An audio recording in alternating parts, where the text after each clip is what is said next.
Hey guys, welcome back. So now we're starting off our talks about Chip Zdarsky's Devil's Reign. And there are so many things that are already in the works that are already connected to this early on. And I'll point out a bunch of these things along the way, but I'll just say right now, just off this first issue, I can't wait to see where this goes. So let's get into it. But first, if you're new to the channel, be sure to subscribe to catch the spills every week. And don't forget to hit that bell up top so we can squat up in the comments for the first hour. Alright, so for Devil's Reign, the events that have been building up here in the background, they've been brewing up for the entirety of Chip Zdarsky's 2019 Daredevil run. And back when we were talking King in Black and we got into the King in Black Daredevil tie-ins, I did kind of a run through of what had been going on from issue 1 through issue 27, and I got a link below if you want to catch up on what we covered here. But going into Devil's Reign, the main thing to keep in mind is how that series started off with Matt Murdock being 1 week fresh back into the role of Daredevil, and with him not being fully physically recovered, he went out on patrol, but then while stopping a liquor store robbery, he elbowed one of the crooks head into the wall, inadvertently killing him, which from there got him prison time. But even still, it was spun in a way to where he was never unmasked in the process, but instead he was charged and arrested as Daredevil. But nonetheless, with this happening, it gave Mayor Fisk plenty of fuel, with him already going after the heroes prior to this, but with Daredevil actually killing someone and the media making that information known to the public, this gave Mayor Fisk a lot of leverage, with him playing on the fear and the concern of the public, to where not only can Wilson Fisk use this against the heroes, but also for him to use it as a tool to attain more power under the guise that he's trying to keep the city safer. But then jumping in, we start off 2 weeks ago on the Mediterranean Sea with brother and sister Una and Quinn Stormwind,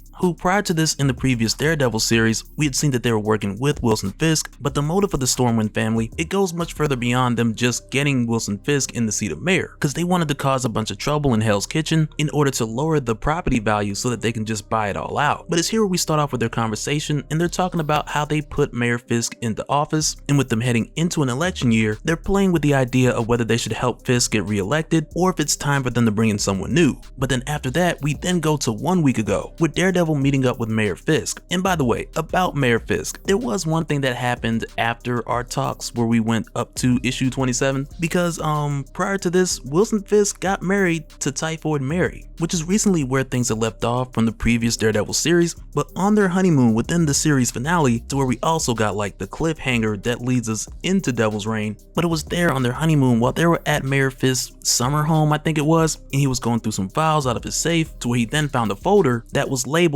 Daredevil's Identity. But when he opened the folder, there was nothing in there but a bunch of blank pages. And this is the main reason why in Devil's Reign, from the get-go, Mayor Fisk wants to get Daredevil's attention, because he believes that somehow, some way, Daredevil had done this. And not even so much to the extent of just breaking in, finding this folder full of information, and switching it out, but Mayor Fisk believes that it's much deeper than that, because he believes that Daredevil has found some way to mess with Fisk's mind in order to pull this off. But when he tells this to Daredevil, Daredevil just pretty much responds well, you dropped the ball, big dog, and you ain't about to just walk up to me and ask me what my name is. But really and truly, Daredevil, he knows what happened, and we'll get more into that in just a little bit. But then it's after this where we then go to present day, where we see Mayor Fisk giving a speech to where he announces that he's been working with lawmakers on a draft for the Powers Act. And with him doing this at this point, he's making references to King in Black and talking about how it's Spider-Man's fault for bringing symbiotes to Earth, and as far as War of Realms, he says that was Thor's fault, and he paints the picture the people of Earth welcomed Thor here, and as a result, Thor had just brought otherworldly problems with him. And in both cases, these problems led to much destruction, the loss of people's homes, and he tells the people of New York, much like the saying, follow the money, but in this case, if you follow the destruction, it'll lead you right back to the heroes. And within this speech, he makes the announcement that effective immediately, that if anyone exhibits any use of superpowers or destructive vigilantism, then they will be charged as a threat. And in some ways, this is building on top of what we had talked about during King in Black with Miles Morales versus Kamala Khan, to where I'd mentioned the Underage Superhuman Welfare Act had been put in place, because prior to then, when Cole's academic high school was leveled after Vivian, the daughter of Vision, had lost control, which was very much like a Heroes in Crisis kind of moment. But it was that tragic moment that started the Underage Superhuman Welfare Act, which restricted anyone under 21 to be a superhero, to where also it was nicknamed Kamala's Law, with her being hospitalized due to the incident. But it's here at this point where Wilson Fisk is using this law that's already in place kind of as a springboard in order to outlaw all vigilantes and all heroes to really just get them out of the way. Like, let's just call a spade a spade. Because on top of this, from what we've seen in Extreme Carnage and also within the new Venom series, we know that Mayor Fisk is also working with Senator Arthur Crane and Arthur Crane's movement with the new Friends of Humanity in order to stop the quote symbiote threat, as well as Thor. Like, everybody's got it out for Thor. But with Fisk working with Crane, and on top of that, us just finding out that Crane is working with Carlton Drake from the Life Foundation, and it's like, once again, we're seeing this front to where they're all talking about they want the people to be safe, but really and truly, Mayor Fisk, he wants power, Arthur Crane wants the Carnage symbiote back, and Carlton Drake wants the Venom symbiote back. So it's clear to state that they all have other motives that they're keeping from the public and from each other. But also on top of this, we're seeing that Mayor Fisk is doubling down on the Thunderbolts, which we've seen him use during King in Black, back when we were talking about the whereabouts of the remains of the Sentry's body. But fast forward to now, he's made the Thunderbolts out to be like this team of specialized officers, because with Wilson Fisk telling everyone with powers that they're not better than any of the police officers or firefighters, and if they insist on going out there and being a hero or whatever, then they've got to officially enlist or join somewhere. But as we know, for the most part, the Thunderbolts are all pretty much goons, and they're all jumping at the opportunity to legally chase down and arrest superheroes. And as we see some of this go underway, we also see them take the fight to Moon Knight, to whom, like we talked about in the Death of Doctor Strange Spider-Man tie-in, Moon Knight's kind of got his own section of New York, and when the Thunderbolts come for him, we see him going through like waves of these guys. But then after Moon Knight, we then go over to Miles Morales, with them saving this kid from a burning building and taking her to the firefighters. And with this happening, the firefighters, they're grateful, because with him and the other guys showing up, this kept a number of firemen from going in there and possibly losing their lives. And when Miles comes out, one of the firemen try to tell him like, hey, you gotta get out of here, because the Thunderbolts are showing up, which in this case are like your lower tier first wave Thunderbolts. But as soon as they show up, they see that Spider-Man is winded, and dude just attacks Miles with no warning. And so when the other guy steps out, and other guy being Captain America, they then try to arrest him in a less aggressive way, for whatever reason. But the dude tries to talk some power inhibiting cuffs onto Captain America, because at this point, by law, all heroes are criminals. But Cap lets him know, like, if he needs to break the law to save lives, he's going to do it every time. But also with Cap seeing how they're handling Miles and them also getting ready to unmask him, he hears Miles yell, "My family, you can't." And from there, Captain America just bops these two Thunderbolt officers on the head with his shield. But because the cuffs are blocking Miles' powers, he's not able to jump in, but that's not an issue for long, because the new Spider-Man, Ben Reilly, shows up with Daredevil and Elektra, and they quickly even the odds. But when this happens, more Thunderbolts then show up, so after that, the heroes then quickly head underground so they can get away. And I'll say, like, I'm pretty sure, like, as we kind of run through this, some people might be kind of out of the loop as far as stuff like Ben Reilly being Spider-Man right now and other recent changes, but just let me know in the comments, and I'll leave as many links as possible to other videos where we covered things like this. But while they're down here, Daredevil uses his 360 degrees sonar sense to where also from there, he'll make sure that none of the Thunderbolts are approaching. But it's while they're down there where Daredevil tells the other heroes that it's all his fault, because with Mayor Fisk knowing that he knew Daredevil's identity at some point, that caused him to kick things into another gear, to where on top of Mayor Fisk using the incident when Daredevil killed that liquor store robber as fuel. But then it's also here where Daredevil lets everyone know that the reason why Mayor Fisk doesn't remember his identity is because the children of Zebediah Killgrave, the Purple Man, they had made the world forget. And this is something that goes back to Daredevil Volume 5, Issue 20, back when Killgrave was gathering all of his children to connect them to a machine that would boost his influence around the world, to where eventually his children ended up helping Daredevil by using the same machine to make everyone who had discovered Daredevil's identity to completely forget it, unless Daredevil wanted them to know his identity.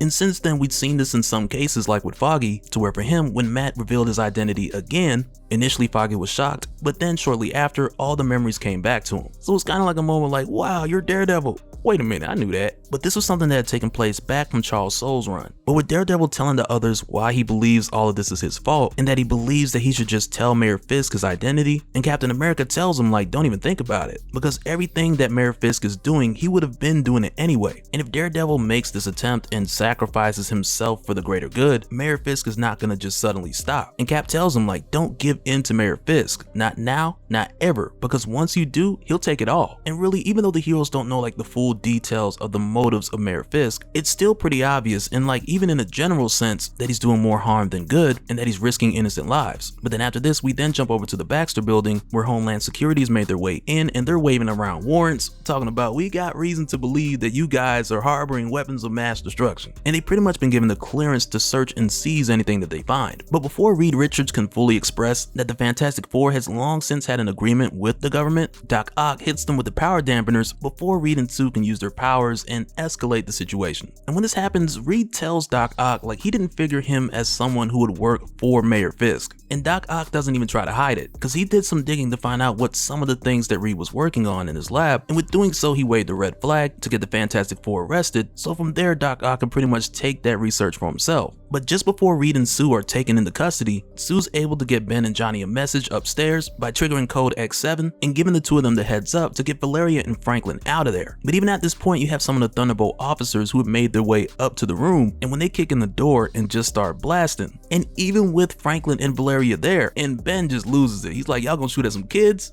It's clobbering time. And Ben just beats the brakes off these guys. But even still, he's not able to stay here long because him and Johnny have got to get the kids out of here, which he does immediately after by grabbing the kids, jumping through the window to where they then land in the Fantastic car, to where right away they get out of there with Johnny and make their way to go get Alicia Masters and the others to make sure that they're safe as well. And after this, we then go over to Jessica, Luke, and their daughter Danny, to where Luke and Jessica quickly gotta save some pedestrians from getting injured while the Shocker is arresting Darkhawk, which for one surprises me that the Shocker was able to even pull this off, but also I can't think of the last time that I checked on Shocker, so from the looks of things he's probably been juicing. Like, dude got some serious gains now. But when Luke and Jessica help out these pedestrians, Shocker tosses them the power dampening cuffs and he tells Luke and Jessica to put them on. But of course for the two of them that's a hard pass, which then causes Shocker to attack them, which again is putting pedestrians in danger. And when Jessica calls it out, Shocker just taunts them like, okay, we'll just go ahead and call the cops, which in this case really doesn't help because as a Thunderbolt he practically is the cops. But at this point, Luke has had enough of that and he just crushes the Shocker's gauntlets, which from there just makes the Shocker a regular dude.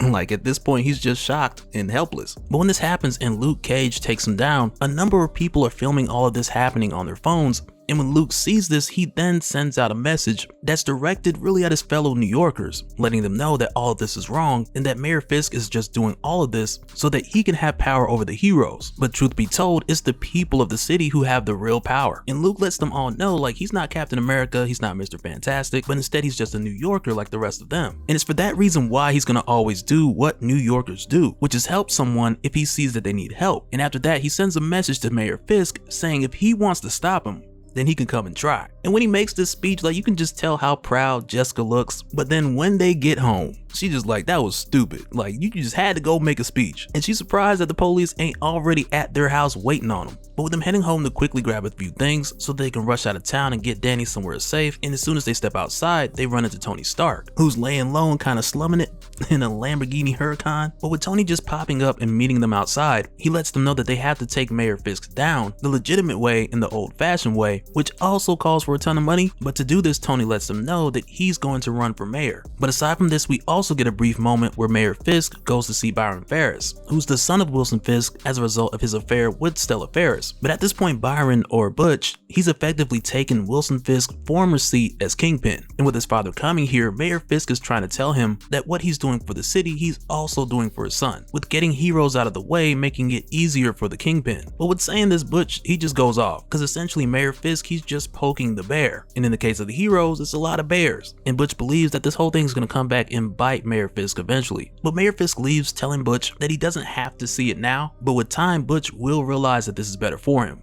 But then after this, we see that Otto Octavius, he's gotten hold of the Baxter Building and also what seems to be the Forever Gate. But with Mayor Fisk getting off the phone with Otto Octavius, it's here where we find that he has Zebediah Killgrave, who he's pulled out of prison and kept him contained in this lab. But in this conversation, Mayor Fisk brings up the files that he keeps on everyone, to where specifically for Killgrave, Fisk mentions that there's no one to really leverage in his case. And he tells Killgrave like his children want him dead, he has no loved ones, and really there's no way that Wilson Fisk could really leverage Killgrave to make him use his powers to his own benefit. But with hearing this, Killgrave gets a little heated and he tells Fisk to go ahead and let him out so he can show him why exactly he doesn't need anyone. And when he says this, Fisk lets him out. And of course, Killgrave tries to get Fisk to kill himself, but it doesn't work. And it's here where Fisk kills Zebediah Killgrave while telling him that he has squandered his gift and now it's time that someone more worthy possessed it to put it to use for a better world. And right when he says this, we also see the Stormwinds in a meeting to where they're preparing for the campaign for Wilson Fisk to be president of the United States. And with seeing this, man, like somebody needs to tell Tony, like when they go low, you didn't go high enough, cause him becoming mayor, that ain't gonna cut it. And so now real quick, I wanna give a special shout out to all the patrons. Thank you guys for all your support. And for anyone who's new here, who wants more information on how to support the channel, I got a link below so we can go to patreon.com/Dopespill. But that'll do it for this one, guys. Let me know your thoughts down in the comments below, and we'll do it again in the next one. All right, later.